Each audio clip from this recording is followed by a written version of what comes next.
Lauren Glassberg has been along the parade route for us this morning. And Lauren, it feels like it is getting warmer because the sun is out. I know the wind is kicking up, but you have a special guest. Who do we have? No wind right now. No, we have somebody better than the wind. We have the ambassador, the Italian ambassador to the United States, Mariangela Zappia. Thank you so much for joining. I understand that you have been in this position for 3 years now, since 2021. Is that right? Correct, yes. So do you feel like a little bit of a New Yorker at this point? I do. In fact, I was in New York before going to Washington, so yes, I do love New York, really. That's right. You are visiting from Washington. And what is it to you when you're walking Fifth Avenue today and watching this display of Italian-American culture? How does it make you feel? Very proud, really very proud. You know, this Italian-American community, 17 million people in the U.S., it's a big strength. It gives this relation between Italy and the U.S. a very, very powerful meaning. So I feel very proud. And we're thrilled that you're here. Now, we were talking during this broadcast about the influence of Italians on architecture and art here in New York, but you see it in Washington, D.C. as well. In what ways do you see that? In many different ways. If you look at the Lincoln Memorial, the Jefferson Memorial, all this speaks a lot, the Capitol speaks a lot about Italian architectures, about the classic inspiration to the architecture of Washington, D.C. You get into the Capitol, you raise your head, and you have these beautiful frescoes by Brumidi in the Rotunda, just amazing.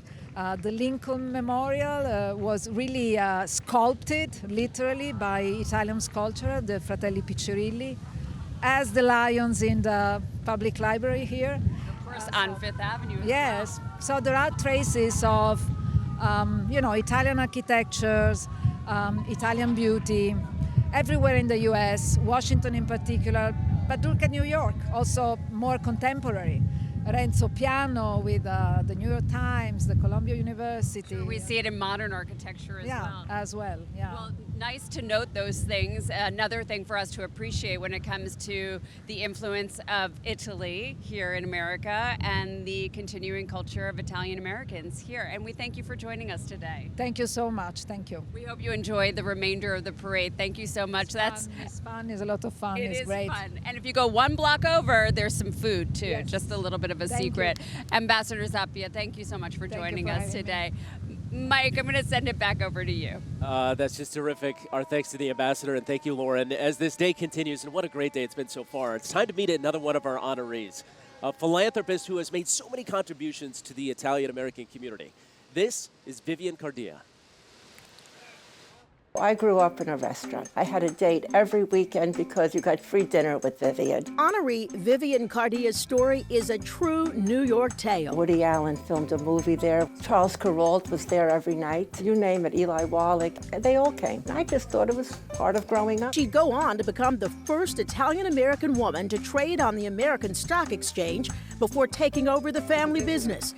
Coming from a hard-working immigrant family kept Cardia grounded. My grandparents met in New York and got married. They went back to Italy, and then the World War II devastated Italy. And my grandfather told my mother, go back to New York and call for your mother and me. Vivian's parents were also immigrants who met in New York. My mother, she was raised in Genoa, and my father was from Sardinia. The American Navy and the Italian Navy were going to meet at the New Yorker Hotel. My mother met my father in May, and they got married in June.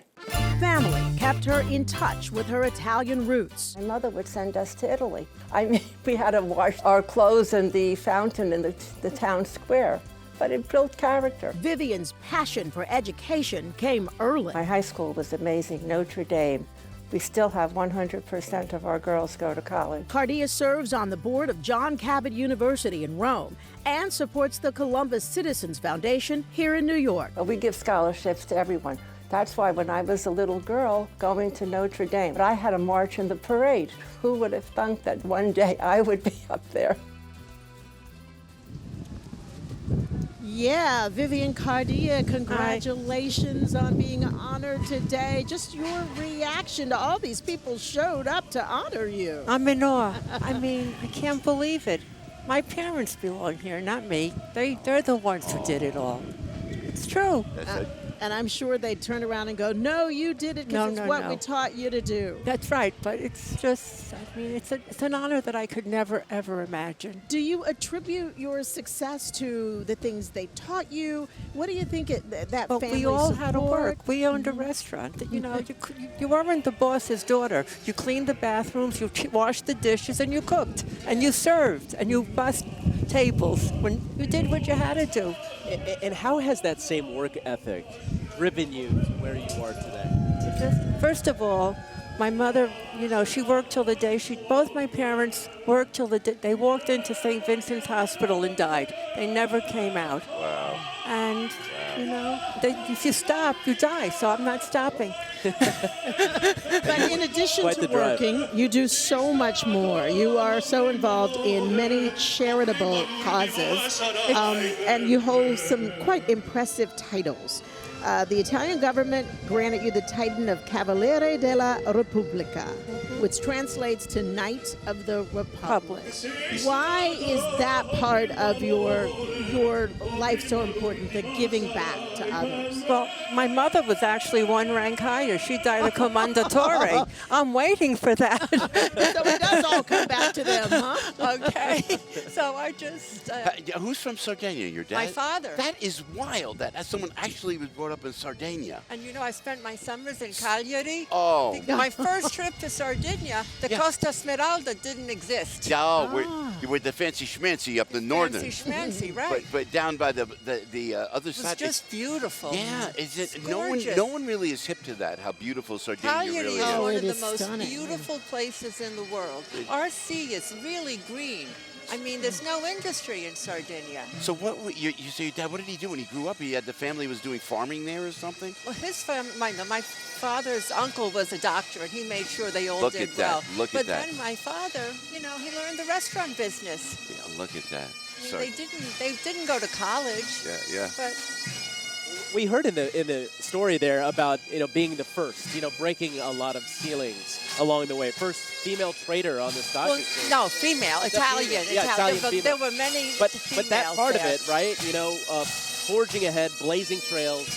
How much of that idea frames how you operate in what you do today? Well, when you're in Wall Street and there's 1,500 men and 23 women, you just learn to get along and do what you have to do to survive. Yeah, well, it's a remarkable story. You did more than survive. I was going to say you thrived. Absolutely. You Vivian thrived. Cardia, congratulations. Thank you It's our so pleasure very to honor much. you I today. can't. Thank you. And enjoy the rest of your day. Bravo. I will. Grazie. So much.